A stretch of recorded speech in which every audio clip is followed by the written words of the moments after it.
Jumalantumustyössä meillä on sydämen asiana auttaa lapsia. Ja nyt erityisesti tahtoisin haastaa sinua mukaan auttamaan romanialaisia perheitä talvikuukausien aikana.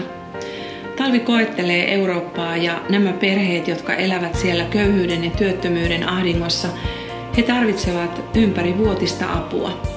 Sinulla on tuttua varmasti operaatio Joulunlapsi, joka vie joulupaketteja näille perheille.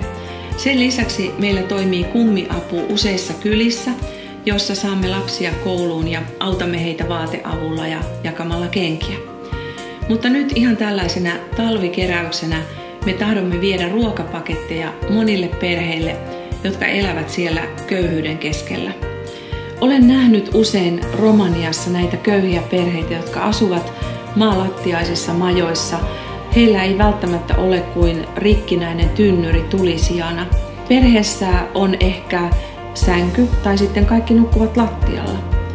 20 eurolla me saamme hankituksi peruselintarvikkeita, pakatuksi ja kuljetetuksi myöskin suoraan näiden perheiden kotiovelle asti.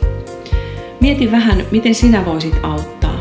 Voitko antaa yhdelle perheelle paketin vai kenties useammankin ruokapaketin? Pakkaamme tuohon pakettiin ruokaöljyä, riisiä, jauhoja, peruselintarvikkeita, kuten säilykkeitä, ja pyrimme jakamaan myöskin perunoita talvikuukausien aikana.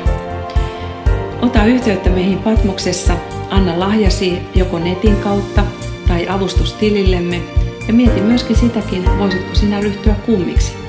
Mutta ehkä 20 euroa yhden perhepaketin verran voisit antaa näille perheille, jotka juuri nyt tarvitsevat sinun apuasi. Kiitos lahjastasi.